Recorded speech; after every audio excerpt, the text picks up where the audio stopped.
नरक से कौन बचता है? दोनों बातें हैं, दोनों बातें सुनिएगा। पहले सुनो कि नरक जाने वाले के लक्षण क्या हैं, और दूसरा सुनना नरक से बचने वालों के लक्षण क्या है। अत्यंत कोप कटुका च वाणी दरिद्रतां च स्वजनेषु वैरम नीच प्रसंग कुलहीन सेवा चिन्हानि देहे नरकम गतानाम। ये 6 चिन्ह हम आपको बता रहे हैं। ये 6 चिन्ह भी उन लोगों के हैं जो भजन भी कर लेते हैं और पाप भी करते हैं। इनके अलावा भी चिन्ह होते हैं, लेकिन इन 6 को ही सुन लीजिए। पहला, अत्यंत कोप, भयंकर गुस्सा, अनकंट्रोल्ड क्रोध जो करता है, जिसके सामने पूरा परिवार, खानदान, पत्नी, बच्चे सब डरते हैं कि उनको ये बात पता नहीं चल जाए, क्यों नहीं तो फिर कुछ तोड़ फोड़ मचाएंगे। भयंकर गुस्सा आता है, छोटी छोटी बातों पर गाली गलौज करने लगते हैं, मार पिटाई तक उतर आते हैं, छोटी छोटी बातों पर लाल पड़ जाते हैं, और महाराज बिल उस समय बस पूछो मत क्या हो जाता है। ऐसे व्यक्ति को विदाउट वीजा एंट्री मिलेगी नरक में। इमिग्रेशन भी नहीं होगा, चेकिंग भी नहीं होगी उसकी। और वो व्यक्ति अगर यहां बैठे हैं और या उनके संपर्क वाले व्यक्ति यहां बैठे हैं, तो ये बात उनको बता दीजिएगा। भयंकर क्रोध करने वाला व्यक्ति, छोटी छोटी बातों पर आग बबूला हो जाने वाला व्यक्ति नरक जाएगा जाएगा जाएगा, उसको कोई नहीं रोक सकता। क्यों? क्योंकि उसको तो क्रोध आता है, लेकिन वो कितनों के हृदय को विचलित कर देता है, कितनों के हृदय को ठेस पहुंचाता है। उन सब का अपराध उसको लगेगा, उसको नरक जाना पड़ेगा। अत्यंत कोप, भयंकर गुस्सा, क्रोध करने वाला व्यक्ति नरक नहीं जाएगा, भयंकर क्रोध करने वाला जाएगा। इसलिए कहीं बच्चे कल ही मां से कहने लगे, देखो मार रही हो आप, कल महाराज जी ने कहा था क्रोध करने वाले नरक जाते हैं। कहीं कहीं क्रोध आवश्यक है, जैसे मां का पुत्र पर, पिता का संतान पर, घर के मुखिया का घर के जनों पर। उनको संभालने समझाने के लिए बोला जाए, थोड़ी बात संकेत में कह दी जाए, इतना क्रोध चलता है। पर क्रोध में कुछ भी कर देते हैं, सिरफिरे हो जाते हैं। ऐसे लोग नरक जाएंगे ही जाएंगे। अत्यंत कोप।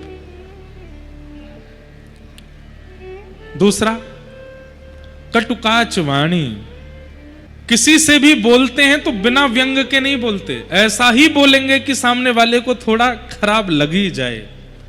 कई लोग ऐसे होते हैं, हम जो होते हैं मुंह पे बोल देते हैं, हम नहीं मन में नहीं रखते बातों को। ऐसे लोग नरक जाते हैं, जो होता है मुंह पे बोल देते हैं। हमारे शास्त्र आज्ञा करते हैं सत्यम ब्रूयात, सत्य बोलो, लेकिन कैसा सत्य बोलो? बोले प्रियम ब्रूयात, प्रिय सत्य बोलो। जो सामने वाले को कष्ट दे ऐसा प्रिय, ऐसा नहीं बोलना चाहिए। कड़वी वाणी बोलकर के जो दूसरों के हृदय को दुखी कर देते हैं, उन्हें भी नरक जाना पड़ता है। आपको पता है कि वास्तविकता क्या है, फिर भी आप उससे ना बोलो। कटुकाच वाणी। तीसरा, दरिद्रतांच। मेहनत करने पर जो मिलता है उसमें संतुष्ट नहीं होते, सदैव असंतुष्टि बनी ही रहती है। उसके पास जो है ये मेरे पास क्यों नहीं है, इसको जो मिल गया ये मुझे क्यों नहीं मिला, इसको मुझसे बेहतर कैसे मिल गया, इसके पास ये कैसे आ गया। जो दूसरों की उपलब्धियों से सदा अपने उपलब्धियों को कोसते रहते हैं, ऐसे लोगों को दरिद्र कहते हैं। और एक बात और सुन लो, ये आसन जो है ये दरिद्र आसन है। ऐसे बैठने वालों को दरिद्रता आ ही जाती है, सीधे बैठ जाओ। इसको दरिद्रासन बोलते हैं। ऐसे जो लोग ऐसे बहुत बैठते हैं, उनके अंदर असंतुष्टता होती ही है, वो असंतोषी रहते हैं जीवन भर। इसलिए इस आसन में नहीं बैठना चाहिए। हाथ पांव दर्द कर रहे तो इधर उधर हो लो, लेकिन इस आसन में मत बैठो। एक दो बैठे थे तो मैंने संकेत कर दिया है। दरिद्रताम च, ऐसा नहीं है कि आप दरिद्र ही हो जाओगे, पर हां धीरे धीरे होने प्रारंभ हो जाओगे, धीरे धीरे लक्षण आने लगेंगे असंतुष्टि के। दरिद्रतांच, दरिद्र व्यक्ति नरक का गामी होता है, जो असंतुष्टि रहता है। पत्नी कितना भी अच्छा भोजन बना ले, लेकिन उसमें भी तुमने नमक ठीक से नहीं डाला, नींबू नहीं पड़ा इसमें, ये नहीं हुआ, वो नहीं हुआ, ये नहीं, वो कितना भी अच्छा श्रृंगार कर ले फिर भी उसमें कोई ना कोई कमी ही निकाल। मतलब ये वो लोग हैं जो कभी संतुष्ट किसी चीज से होते नहीं। इनका काम एक ही है, कथा बहुत बढ़िया हुई, इतने लोग आए, हजारों लोग आए, महाराज जी ने बहुत बढ़िया कथा सुनी, फिर भी उनको कुछ ना कुछ निकालना है उसमें। ऐसे लोग जो असंतुष्ट ही रहते हैं, दरिद्र, इनको नरक जाना पड़ता है।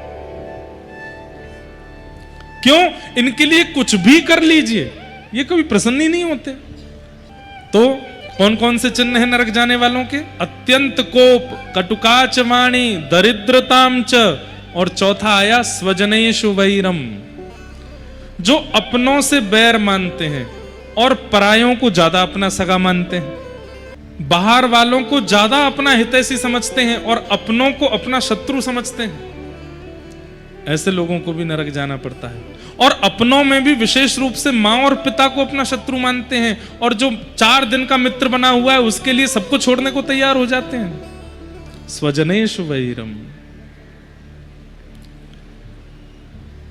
नीच प्रसंग, अगला लक्षण क्या है?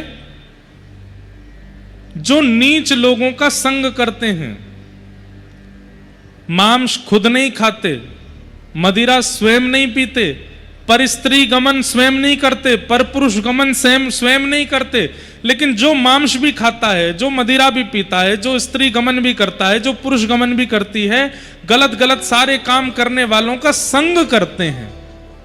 मतलब हम नहीं करते, हमारा मित्र कभी कभी पी लेता है, हमारा मित्र खा लेता है, हमारा मित्र गलत काम कर लेता है, मैं नहीं करता, मैं परम शुद्ध हूं। वो तो जाएगा, आपको भी लेके जाएगा, आपको जाना पड़ेगा। नीच लोगों का संग करने वालों को नरक जाना पड़ता है। कुलहीन सेवा, माता पिता को गलत व्यवहार करने वाले बालक की जो सेवा करता है, जो मदद करता है, सुन रहे हैं बात को? माता पिता के साथ गलत व्यवहार करने बालक की जो व्यक्ति सेवा करता है और मदद करता है, उसको भी नरक जाना पड़ता है। ये तो थोड़े बहुत सुधरे हुए चिन्ह हैं, इनके अलावा पाप की गणना तो है ही नहीं। कितने पाप हैं। कई बार कथा सुनने वालों में भी ये 6 लक्षण आ जाते हैं, इसलिए इन 6 लक्षणों को ही बताया गया है। कथा सुनने वाले में भी क्रोध होता है, कथा सुनने वाले में भी असंतुष्टि होती है, कथा सुनने वाले भी कई बार वाणी के उचित नहीं होते, कथा सुनने वाले कई बार नीच लोगों का संग भी करते हैं, कथा सुनने वाले कई बार कुलहीन लोगों की सहायता भी करते हैं। इसलिए ये 6 बातें ही क्यों बताई गई हैं? क्योंकि कथा सुनने वाले में भी कई बार ये 6 लक्षण होते हैं। इनके अलावा भी नरक जाने वालों के लक्षण हैं जो कथा में आते ही नहीं है, उनके तो बहुत ही लक्षण हैं। कृपया कर इन 6 से बचो।